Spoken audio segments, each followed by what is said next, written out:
bienvenue sur la chaîne Tout est accompli. J'espère que tu vas bien et que tout va bien pour toi. Aujourd'hui, j'ai envie de traiter avec toi d'un sujet qui est super important, c'est l'atteinte du succès au sein de tes entreprises ou de ton entreprise. Donc bien sûr, tu vas me dire, ouais d'accord, mais Aurélie, tout dépend de la définition du succès qu'on a. Je pense que si on est entrepreneur chrétien, la base, c'est vraiment de se dire que la base du succès, c'est d'accomplir la volonté de Dieu, il me semble. Et donc, si on a une vision qui est alignée avec son cœur, on ne peut que atteindre le succès puisqu'on veut faire sa volonté. Et on met de côté, du coup, tout l'aspect bonheur, prospérité, toutes ces choses-là. Donc, même si, en mon sens, et la Bible le dit, si on prospère comme l'état, si on veille à la prospérité de l'état de notre âme et de notre santé, forcément, le reste en découle. Et si on cherche le royaume des cieux et sa justice, tout le reste nous sera donné par-dessus. Donc c'est important de rester focalisé sur ça. Alors, moi j'ai vraiment envie de te donner, selon moi, en tout cas 4 clés avec. Il y a des fois 1 ou 2 versets qui attestent cette clé pour t'expliquer un petit peu comment atteindre le succès avec sérénité et avec assurance aussi, mais également avec audace.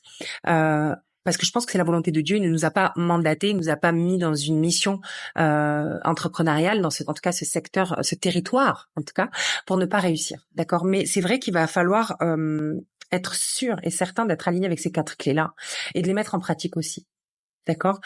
Bien sûr, si tu veux avoir d'autres contenus de la sorte, si tu veux avoir des clés business, si tu veux être informé aussi des dernières nouveautés de Donne Assistance Virtuelle, donc l'assistance virtuelle des entrepreneurs chrétiens, et surtout l'agence d'assistants virtuels chrétiens freelance, eh bien, je t'invite à t'abonner, tout simplement. Voilà, il y a 2 contenus, sur des thématiques business ou également, en tout cas, bibliques, avec des thèmes bien précis qui concernent le business et la foi, 2 fois par mois. Donc, ne les manque pas et active surtout la petite cloche, les notifications pour recevoir les nouveautés. D'accord?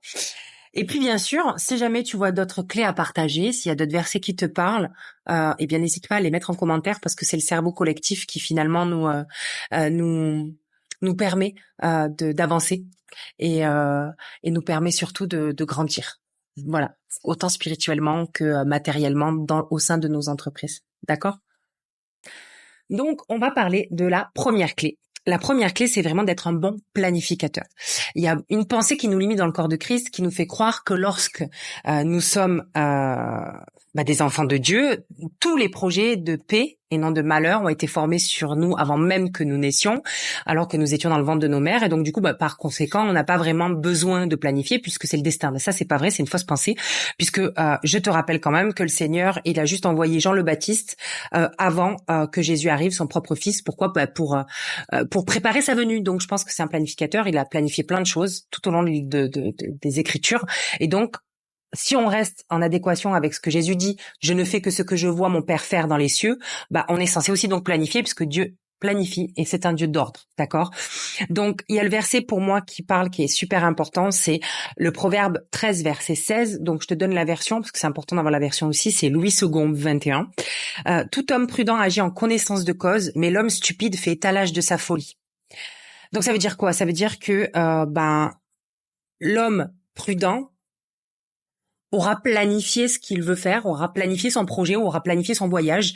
En tout cas, il agit en connaissance de cause. Ça veut dire qu'il a étudié dans le cadre d'un entrepreneur qui a un projet, il va faire une étude de marché. Il va pas se lancer comme ça juste en se disant j'ai l'idée du siècle ou quoi que ce soit. Il va le planifier. La personne, pareil, si elle est maman, mère de famille, elle a également un mari, elle a également une entreprise et elle est salariée, elle va peut-être pas se lancer avec 3 autres projets en même temps parce qu'elle a des priorités et qu'il va pas falloir qu'elle en néglige certaines pour d'autres. Donc, elle va agir en connaissance de cause. C'est la planification, c'est l'organisation. Alors que l'homme stupide, c'est lui qui croit que Dieu n'a pas créé de cerveau, hein. Tout simplement, lui, il va faire étalage de sa folie. Et la folie, c'est un mot fort quand même. Ça veut dire que il agit. J'ai vraiment l'image du poulet sans tête en fait. Il avance, il bouge, et puis il va pas trop. Enfin, il sait pas trop où il va nulle part. Et c'est dommage. C'est dommage parce que c'est pas ce que Dieu veut. Donc je pense que dans l'entrepreneuriat, si on veut réussir, c'est très important aussi de planifier. C'est une clé, clairement. Et on peut prendre l'image de la fourmi aussi. Une fourmi qui représente la fourmi dans la Bible, elle représente la sagesse. Pourquoi? Qu'est-ce qu'elle fait, elle, pendant que la cigale chante? Tout le monde connaît la fable. Elle travaille, elle amasse et elle sécurise son hiver. Donc, je pense qu'il faut vraiment qu'on planifie toute l'année et on est aux bonnes périodes pour ça, à la bonne période pour ça. Ensuite, la deuxième clé, c'est prêter l'oreille à Dieu et aux autres. Ça va de pair pour moi. Dieu parle, mais parfois on peut faire la sourde oreille. Et lorsqu'on écoute les autres, même si des fois ça pique un peu, eh bien on peut avoir des confirmations aussi de ce qu'il faut ou pas faire selon le cœur de Dieu. En tout cas, Dieu est un être relationnel avec nous, mais il nous impose aussi, en tout cas, il veut que nous soyons des êtres relationnels, on n'est pas des ermites et on n'a pas la science infuse tout seul. Et la parole nous en parle. Encore une fois, moi je vais utiliser que le livre du Proverbe dans ce contenu parce que c'est une pépite pour l'entrepreneur chrétien. L'entrepreneur tout court. Proverbe 15, verset 22. Quand on ne consulte personne, les projets échouent. Mais lorsqu'il y a beaucoup de conseillers, ils se réalisent. Donc ça, c'est la version de la Bible du Summer. Et c'est clair. Alors effectivement, il y a un autre verset où on nous dit qu'il faut pas trop de conseillers. Mais là, je parle en fait plutôt de mauvais conseillers. Si on n'a pas le discernement et qu'on veut parler à tout le monde, ça veut dire qu'on cherche l'avis des hommes et plus celui de Dieu. Et là, le loup va s'immiscer dedans et il peut nous faire perdre pied dans la trajectoire que Dieu nous a donnée. Mais par contre, Dieu aime l'humilité. L'humilité précède la gloire et l'orgueil précède la chute. Donc, ce qui est important de comprendre, c'est que avoir des conseillers ou en tout cas, que Dieu nous a envoyé des connexions divines autour de nous, ça va nous donner un garde-fou. On va pouvoir éprouver nos stratégies, on va pouvoir éprouver aussi notre vision, on va pouvoir s'assurer de rester aligné avec la vision que Dieu nous a donnée. Et puis au-delà de ça, dans notre service client, restons ouverts aussi au retour client, à la satisfaction client. Et s'ils sont pas contents, il faut se réaligner avec ça. Ça veut dire quoi? Ça veut dire que à partir du moment où tu es face à une critique constructive, j'ai bien dit constructive, parce que les haters, tu peux les balayer, on s'en fiche un peu, mais critique constructive, ça t'apporte une plus-value à ton business. Et donc, c'est important de pouvoir les prendre en compte, les critiques constructives. Et pour moi, ça fait partie de cette deuxième clé qui te garde sur le chemin du succès. Faut bien te dire que si le Seigneur il t'a donné un projet, s'il te fait sortir de ta zone de confort, c'est pas pour que tu souffres, c'est pour que tu ailles vers le succès. Attention, encore une fois, le succès n'est pas forcément le succès vu selon le cœur du monde, les yeux du monde. C'est vraiment selon le cœur de Dieu. Donc ça veut dire quoi? Ça veut dire que ton bonheur à toi personnel et ta prospérité matérielle, c'est peut-être pas ce qui l'incombe en premier lieu, d'accord? Par contre, l'impact sur la société que tu vas avoir, l'innovation que tu vas apporter, là, ça l'importe et c'est comme ça qu'on va peut-être mesurer le succès de ton entreprise. Après, il y a la troisième clé. Il y en a 4. La troisième clé, c'est de ne pas avoir peur d'investir ou d'épargner. Il y a beaucoup de personnes qui sont finalement dans une mauvaise gestion financière. C'est un petit peu au petit bonheur de la chance qu'on fait la gestion financière ou même qu'on budgétise le projet. Et encore pire, dès qu'on commence à rentrer de l'argent, oh là là là là, c'est génial. Notre mode de vie va changer. On peut claquer de l'argent.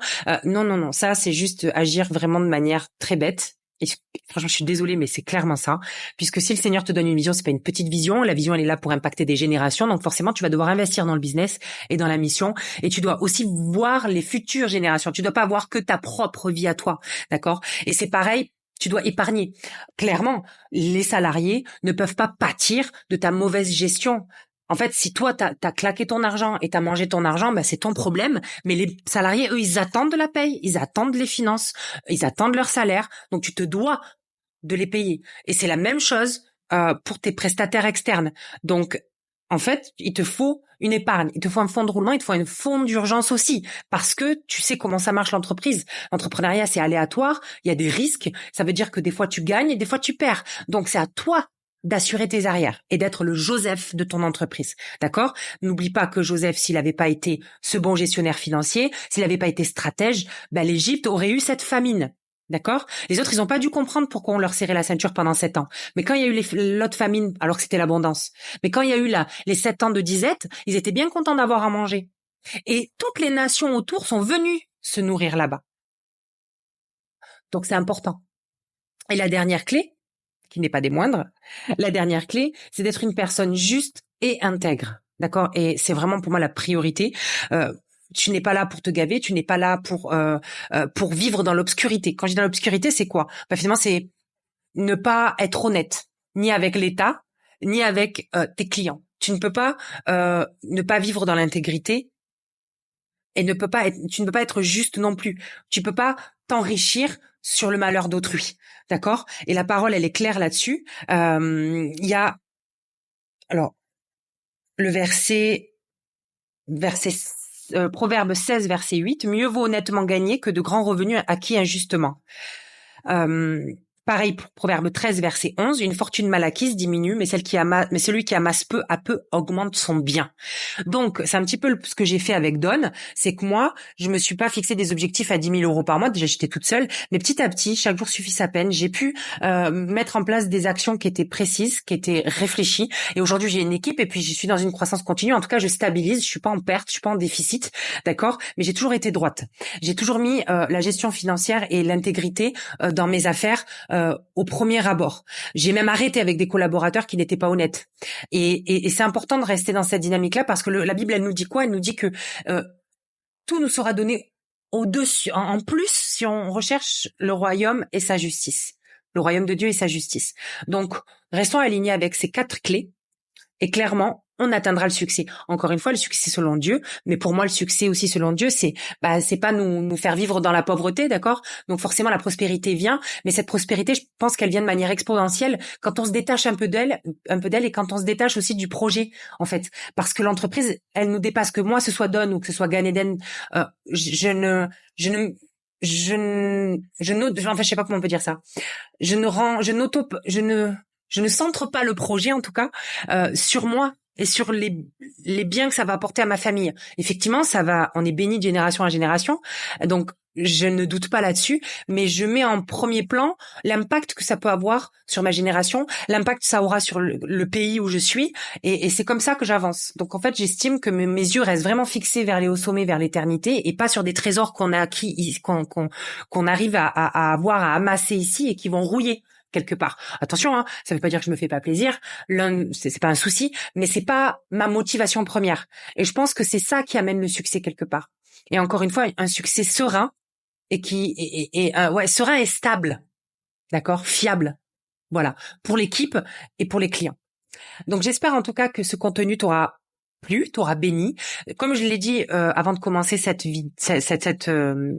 contenu-là, tu peux commenter et rajouter des clés que je n'aurais pas vues ou que j'aurais pas simplement partagées. Je pense que le Saint-Esprit, quand il nous parle, j'ai vraiment à cœur que vous puissiez libérer le réma de chacun parce que en fait c'est le cerveau collectif, hein, là aussi dans la spiritualité c'est super important et il y a peut-être des aspects que j'aurais pas vus et ça bénira l'audience.